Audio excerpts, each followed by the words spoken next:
Hello, we start learning mass spectrometry, and this topic is divided into three sections. In the first section, in this video lesson, we are going to learn gain some general information about mass spectrometry, and then we will learn about the ionization methods. This method is highly widely used in the identification of both lower and higher molecular compounds. It has been widely used in proteomics and the identification of lower molecular compounds. Here we go.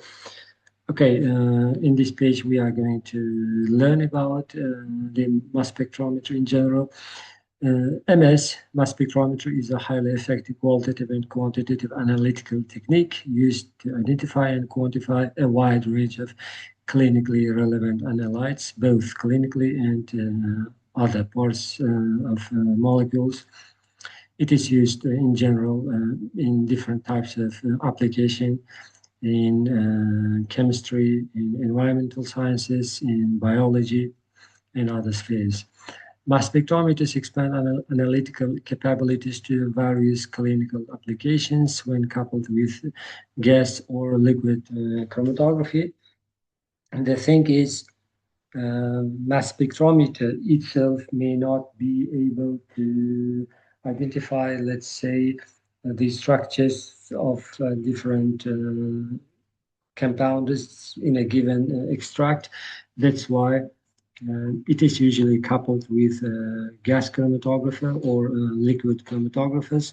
So then, by using liquid chromatography mass spectrometers or gas chromatography mass spectrometers, we can use it for first the separation of compounds in a given extract and then identify or quantify those compounds. In addition, mass spectrometry is an essential analytical tool in proteomics due to its ability to identify and quantify proteins. As I highlighted earlier, mass spectrometry is widely used in proteomics. 4-5 decades ago, let's say at least 3 decades ago, Edman degradation was highly and widely used for the identification of sequences in small peptides. And today, mass spectrometry enables us to identify the sequence of amino acids in different peptides and polypeptides proteins. Okay, for small molecules like with the molecular weight smaller than 1,000 Dalton atomic mass unit, there is typically only a single charge. Therefore, the M over Z mass over charge value is the same as the mass over molecular ion. However, when larger molecules such as proteins or peptides are measured, they typically carry multiple ionic charges, and therefore the Z value, mass over charge Z value, is an integer. The charge value is an integer than 1. So for some bigger proteins and peptides, keeping the molecular mass from the destruction is expected to be preferable. So those molecules can be different from others, can be identified by differing number of charges. So not only plus or minus 1, but with greater integer numbers. The mass over charge value is a fraction of the ion's mass in these cases. If you have some difficulty to understand the given information, I highly recommend you to watch all 3 video lessons on mass spectrometry. Okay, here we can see one of the types of mass spectrometers different from other tools. Mass spectrometers differ from each other by the composition. This is only one of the types of mass spectrometry given in this part. which is combined with liquid chromatography. So this is liquid chromatography, MS mass spectrometer. Mass spectrometers convert molecules into ions, which are then manipulated using electric and magnetic fields. There are different types of tools. We are going to learn those tools in the second and third video lessons. This process requires three main components as follows. The first one is ion source. We will learn four different types of ion sources in these video lessons. And the second main component is mass analyzer. In the second video lesson, mass analyzers are discussed, and detectors, different types of detectors are used. We talked about different detectors in previous lessons as well. So mass analyzers, in mass analyzers, ions are sorted in the device based on their mass to charge ratio. And detectors function is to detect the ions which are measured and then displayed on the mass spectrum chart. So ion source is one of the main compartments of mass spectrometers. Mass spectrometers, by the complexity, let's say, is quite complex. The main mechanism is described here, but the compartments are quite complex. That's why this topic is divided into three sections. In general, we can say that here HPLC combined with mass spectrometer was, let's say, explained in a figure, described in a figure. The separated liquid phase, the separated compounds in the liquid phase, as we see here, comes to the mass spectrometer. They are ionized and sent to, let's say, another compartment. We will learn in the next sections. So they are directed to detectors. In detectors, they are identified and shown on the display as indicated here. And this part is quite complex. There are many different types of ionization techniques and mass analyzers. Here we are going to understand four different types of ionization methods. They are electron ionization methods, chemical ionization method, electrospray ionization method, and MALDI, matrix-assisted laser desorption ionization. The first one, electronic ionization method, is considered as a hot ionization method because it produces lots of fragments of the studied molecule, and it is widely used in gas chromatography, mass spectrometers. And the second one is chemical ionization. It's expected to be softer than this one, and it produces less fragments compared to electron ionization method. And the third one is electrospray ionization. It is it's a soft ionization method. And this is considered to be ideal for proteins and biomolecules. And MALDI is another soft ionization method. It's also good for large macromolecules. And now we are going to see how these ionization methods are used. The first one, ionization, electron ionization method. Again, it's a hard ionization method. It produces lots of fragments. Therefore, okay, we can see many fragments in the mass spectrometers provided with electron ionization tool. Again, it's used in gas chromatography, mass spectrometers. The main mechanism can be described as we see here. Electrons are sent to this compartment where different ions are formed. The electrons are formed in the special filament, and the tool is provided with a magnet. So the ionized molecules are further sent to the analyzer as indicated here. Here the repelling tools are provided in order to support the manipulation of the charged ions, charged molecules. So, electron ionization, formerly known as electron impact ionization and electron bombardment ionization, is the basis for one of the most efficient mass spectrometry methods for identifying a given organic compound. It is an ionization method in which high-energy electrons interact with atoms and molecules in solid or gas phases to produce ions. Since it's provided with high energy electrons, we can expect many fragments of the destruction after the destruction of the given molecule. This technique is considered to be a hot ionization method. High fragmentation is observed because it uses high energy electrons to generate ions, as we highlighted. This leads to extensive fragmentation, which contributes to the structural determination of unknown compounds. On one side, electron ionization might cause some complexity in the identification of some large biomolecules due to a large number of fragments. On the other hand, for smaller small molecule compounds, it can be a kind of advantages.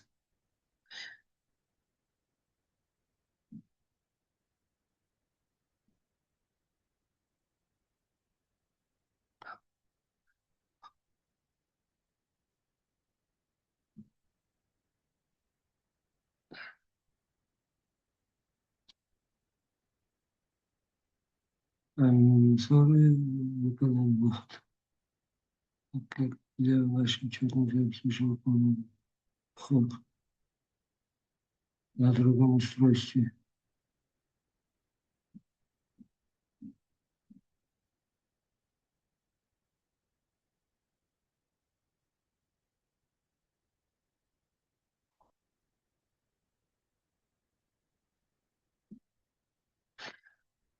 I express my apologies for inconvenience. Okay, electron ionization is useful for organic compounds with molecular weights below 600 Dalton. In addition, several other thermally stable and volatile compounds in solid, liquid, and gas states can be detected. With the use of this technique when combined with various separation methods, again, electron ionization method can be claimed as more, let's say, suitable method for small molecular compounds. Okay, the second type of the ionization method is chemical ionization. In chemical ionization methods, a reagent gas is used.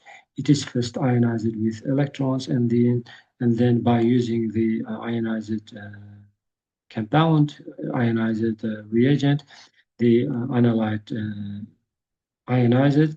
So the ionization here in this type of ionization methods is carried out by first ionizing the reagent gas, reagent, and then analyte. It's a softer method than electron ionization and therefore produce less fragments. The product obtained by chemical ionization has few fragments, and its products are mainly molecules and ions of the analyte.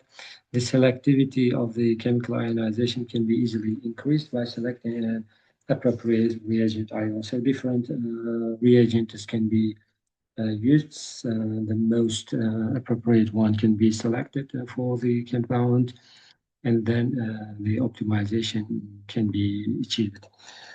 Chemical ionization is a soft ionization technique, which is the direct application of the research results of molecular and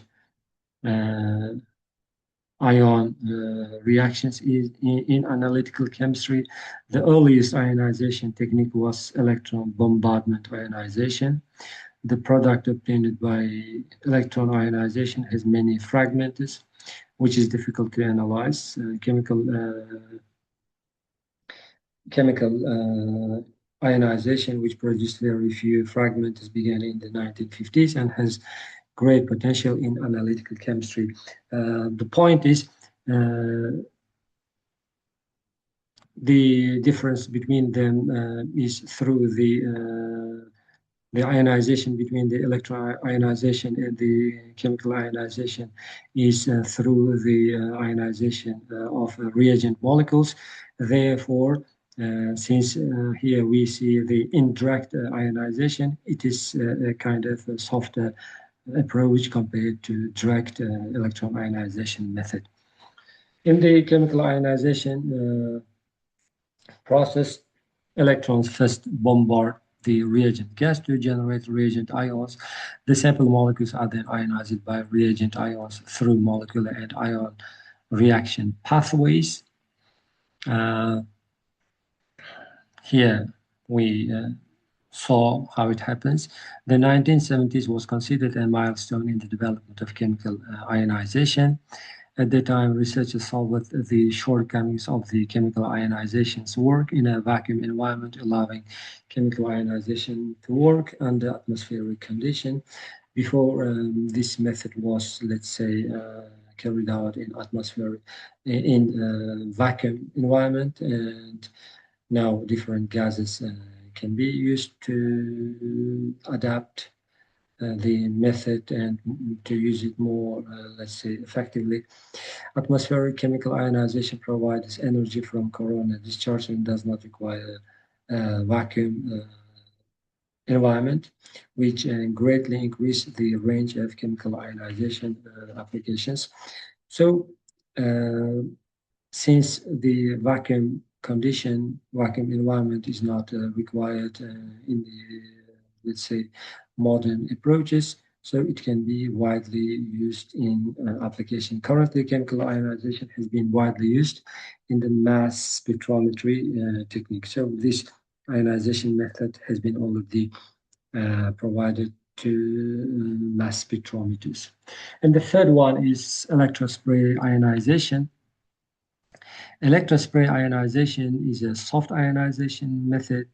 It's considered ideal for proteins and biomicromolecules, as indicated here. Biomolecules, in general, biomacromolecules, let's say.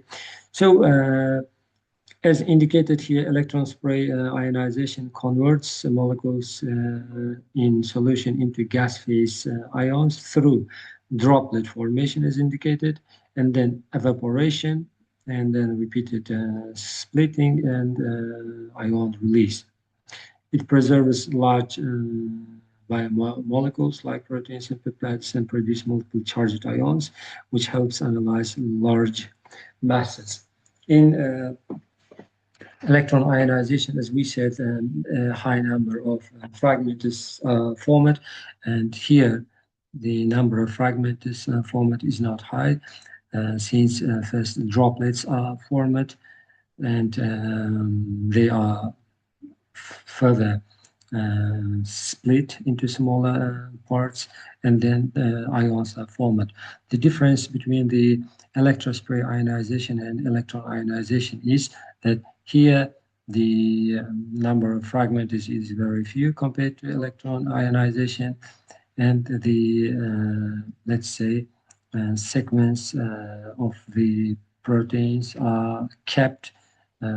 The molecular weight, high molecular weights are kept, and they have different charges. Okay, SESI, electrospray ionization, is a technique to generate ions for mass spectrometry using electrospray by applying a high voltage to a liquid to produce an aerosol. Due to relatively fragile biomicromolecules, their structures are easily destroyed during the process of dissociation and ionization. Yeah, biological macromolecules can be easily destructed, split into smaller parts. They can be considered as fragile. Therefore, electrospray ionization was developed. It overcomes the tendency of these molecules to fragment upon ionization. Electrospray ionization differs from other atmospheric pressure ionization processes in which it may produce multiple charge ions, effectively extending the analysis mass range to accommodate the magnitude of kilodalton to megadalton observed by protein and their associated peptides. Again, the difference between electron ionization and electrospray ionization is that in electron ionization, we observe many fragments, let's say smaller charge numbers, and here we can observe the preservation of large macromolecules, and those molecules have different, high, they can have high number of charges. Yeah, because the electrospray ionization produce multiple charge ions. Okay, the last one is MALDI, matrix-assisted laser desorption ionization. It's also a soft ionization method. It is also good for large macromolecules, as indicated in this figure. The analyte is mixed with a neutral matrix and put on a kind of plate, and they are treated with laser lights. Yeah, so under the laser lights, not only the analyte molecules but also neutral matrix molecules are affected, and they turn to a volatile condition, and they can become ions, or they can keep their neutral matrix structure or neutral analyte structure. And what is why is matrix is added was explained here. The matrix is a substance that coexisted with the sample to be tested and absorbs the incident laser light to prevent direct irradiation of the sample. If the matrix is not added, so here the analyte could be distracted to smaller fragments, and the matrix, the addition of the matrix is intended to prevent the direct irradiation of the sample. MALDI is a technique for soft ionization of mass spectrometry that uses a laser energy absorbing matrix to create ions from large molecules with minimal fragmentation. Again, we can observe here minimal fragments number. It has been widely used to measure the molecular weight by macromolecules such as peptides, proteins, nucleic acids, molecular weights, distribution of polymers, and oligomer analysis. In electron ionization, okay, we said we can see many number of fragments, and it is used for small molecular weight compounds, and MALDI and electrospray ionization methods are intended for large molecules like peptides, protein, nucleic acids, and different molecular mass of synthetic polymers, yeah, and so on. Multi-mass spectrometry is characterized by high sensitivity, a wide application range, and simple operation. It has extended the traditional mass spectrometry technology mainly for small molecule research to analyze the range of highly polar, hardly volatile, and thermally unstable samples. So this method has also been extended. The traditional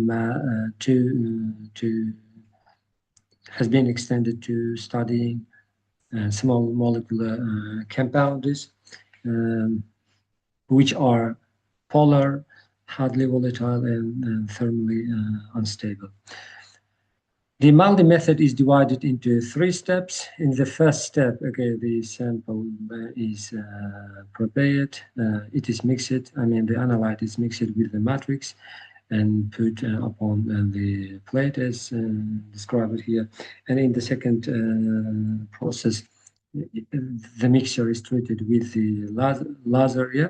The second, the laser pulse irradiates the samples, triggering the ablation and desorption of the samples and matrix materials.